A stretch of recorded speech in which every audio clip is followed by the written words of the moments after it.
Huh.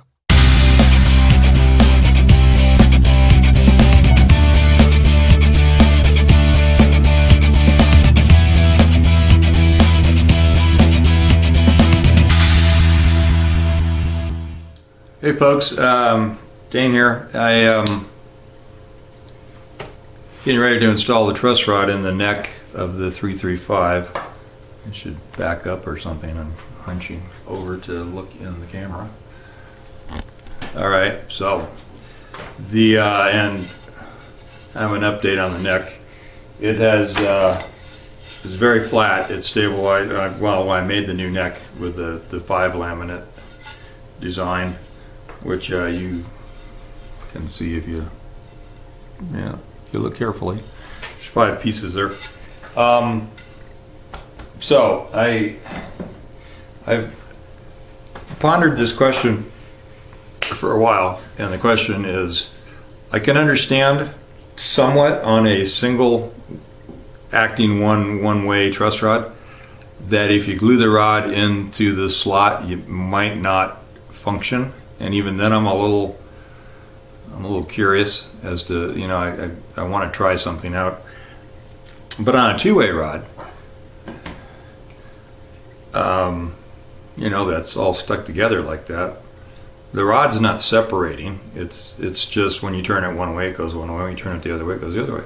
So how come, if that's, say, epoxied into your neck, that it still wouldn't bend the wood? I may be missing something here, but I've been thinking about this. So I went online to find out. I thought, I'll look it up and see if anybody's got any opinions or anybody's tried doing it. And in the process, and I didn't find anybody. You search gluing a truss rod, and all it is talking about is adding some caulking to the into the truss rod channel to keep the rod from vibrating, but not to actually adhere the truss rod into the wood solidly. So, but while I was searching and reading and looking at different things, there seemed to be a big concern, or whatever is probably the best word, about getting silicone. If you use silicone to set the rod in the channel, even just a few dots of silicone, you run the risk of getting silicone on your guitar somewhere, or on the part of the guitar you might finish, and you can't finish silicone. It will just fisheye constantly. I tell people at the hardware store all the time, if you're going to paint anything or even close to this, don't use silicone, just use regular caulking. And we're talking about just regular house paint, not a lacquer finish or oil finish. The reason I'm bringing this up is because there's products out there. GSL is one of them. Lexel is another one, and it's basically an acrylic silicone, for lack of a better way to describe it. It's not a silicone replacement per se, but you can use it just like you would use silicone, with probably the same results, except that it is paintable. So I just use this to set my truss rods. It's never been an issue. You could use regular old white, painter's caulking for that matter. But I'm going to use this, and I'm just going to set the rod in here, and so I will readjust the camera and just do that. Before I readjust anything, though, I'm not sure I finished the idea. Is that I'm going, because since I had the twisted neck that I couldn't use, I'm going to get another truss rod, and I'm going to epoxy that into the neck and carve the neck, and maybe put some sort of simulation of a fretboard on the neck as well, to see if indeed it keeps you from being able to adjust the neck. I think that it would just act as a reinforcing rod until you tweak it, and then once you tweak it, it's going to bend it. Why wouldn't the wood go with where the rod goes, especially if it's welded to the wood? Just thought that possibly it needs to slip for it to do that, so that's why, but I don't know. I'm going to do that to find out, to make sure. I think it would make for a sturdier neck all around if you could actually glue the rod in. I've been building guitars for 18 years, and I've always just not glued them in, because that was the reigning wisdom, and never really thought about it. Just did what everybody else was doing. So I want to check it out and see if it makes a difference. Stay tuned.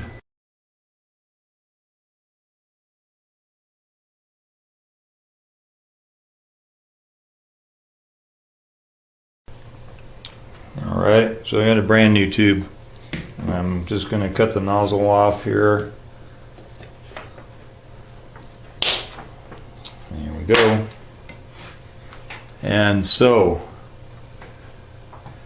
all you really need is just a little bit. The idea is to keep the rod from rattling in the pocket. And since this is a non-silicone product here, we're not really worried about getting it anywhere, but you don't have to be that careful. So there you are. This tube ought to last me a lifetime if it doesn't get hard like the last one did, which it will. So there we are, just 3 dots of caulking and Lexol in this case, and well, you can't even see there in the light there. Okay, so there it is. So just drop the rod in, and there it is. I'm getting ready to glue the board on here. I'm just gonna, what I'll do is I'll let that set for a bit, and it's done. I mean, if I was prepped and ready for the fretboard to go on, it wouldn't make any bit of difference at all for me to go ahead and glue it on right now. But I'm going to sand this surface, sand the surface, the back underneath of the fretboard, and then I am going to mask this off so I don't get glue in the channel until I do my test, and then I'll glue the fretboard on. I've also got to make a call. I don't normally, let me grab my fretboard real quick.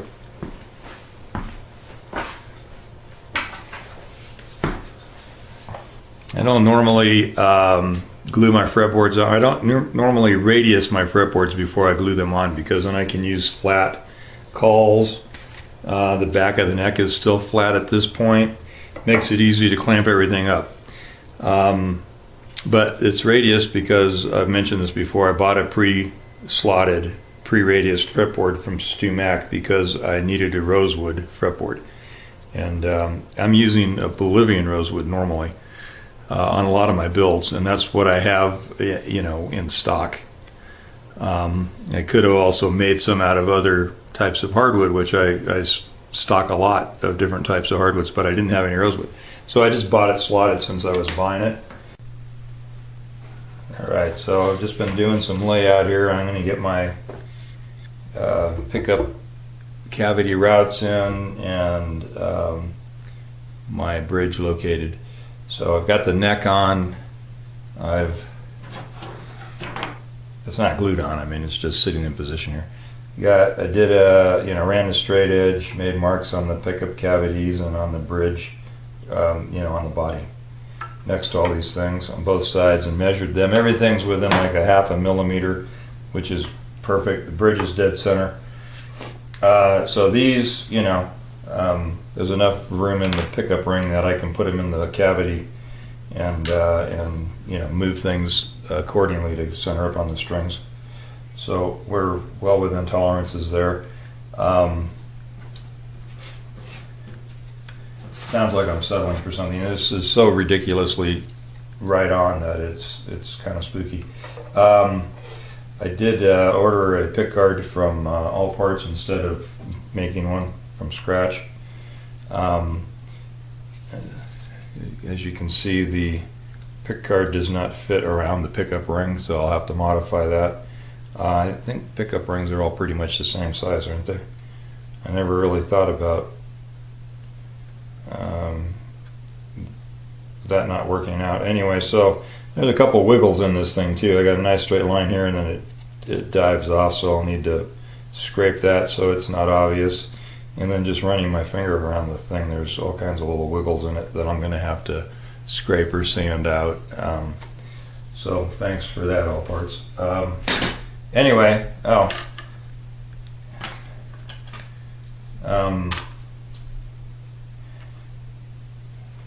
Personally not a fan of gold hardware, but that's what this guy wanted.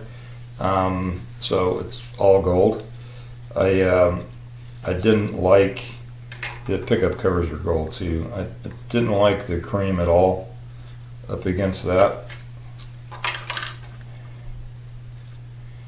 And I've been looking at a lot of pictures of old ones, old ES-335s from 58 all the way through like 65. Jason Beam sent me a link to a really good site with a lot of information on the early 335s. Lots of pictures, and then just, you know, lots of building info as well. So thanks for that, Jason. And so I've been spending a lot of time just perusing those pictures. I have a question about what something looked like, or, you know, that sort of thing. This, you can't see it in the picture here, but I had an assumption going in that similar to a Les Paul, the top of the body right here was the same angle as the neck, and that the fretboard just ran right up with that. So when I started carving this, I was starting to ramp this front off to match this angle, just barely. And then I went and looked at pictures, and I realized that all these 335s actually have wedges similar to the SGs, or not similar, just like the SGs that have a neck angle. Some of the early SGs were relatively flat and didn't have shims, but most of them have a shim wedge that's, you know, cut underneath this gap. And so there is a gap here, and that's what will happen here. Is I'll cut a wedge of mahogany on either side to match that, so that after the neck is glued in, there won't be a gap there. And yeah, it's interesting. So I was able to go on that website and look at all those early models, and they did the same exact thing. So, but anyway, that's all I'm doing right now. Is I just got the thing laid out, double checked my scale length, just kind of threw the Bigsby on there to see. I pulled a string through here to check my neck against the bridge, against the Bigsby. Everything is lining up really well, so that's good. Anyway, so yeah, I don't like the cream with that, and that's part of why I decided against the cream binding. I mentioned earlier in a video, one of these episodes, that I was going to go with cream binding to kind of simulate some age. I thought, well, I'm not building an old guitar. I'm not trying to build one that looks like it's from 1958, or I shouldn't say that, looks like it was built in 1958 and aged. It's going to look like an ES-335. So, except that until later, like in 65, they didn't start using the block inlays until around 65, and that could be off by a year or two. Don't get mean with me. At any rate, so yeah, I think that's it. Anyway, I'm just out here first thing here this morning. I'm gonna double check all my dimensions, make sure things are where I want, and then I'm going to start routing holes out. I just did a video about making templates, but I purchased this template a long time ago from Stu Mack, which is when you're doing a pickup cavity, you know, that has a ring, you can use this. When I do humbuckers in one of my own my custom type guitars, shouldn't say this is a custom guitar, my design, I don't typically use pickup rings, so I have another template for that that's smaller, so you don't have as much gap around the pickup, but this will work fine here. There is the problem of the top of the guitar not being flat, so when I set this up, probably going to use foam tape, two-way tape, so that it takes up some of the gap. On here, for instance, on the front, it's lower right here than it is right over here. So I'll use regular two-way tape back here, foam tape here, just to set the thing in there a little straighter or flatter. Okay, enough talking. Let's get on with something here.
Just another quick double check, make sure I'm centered.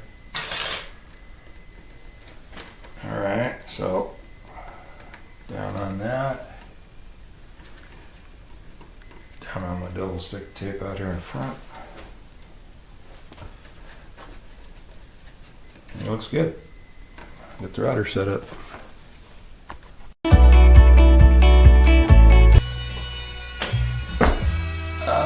Earplugs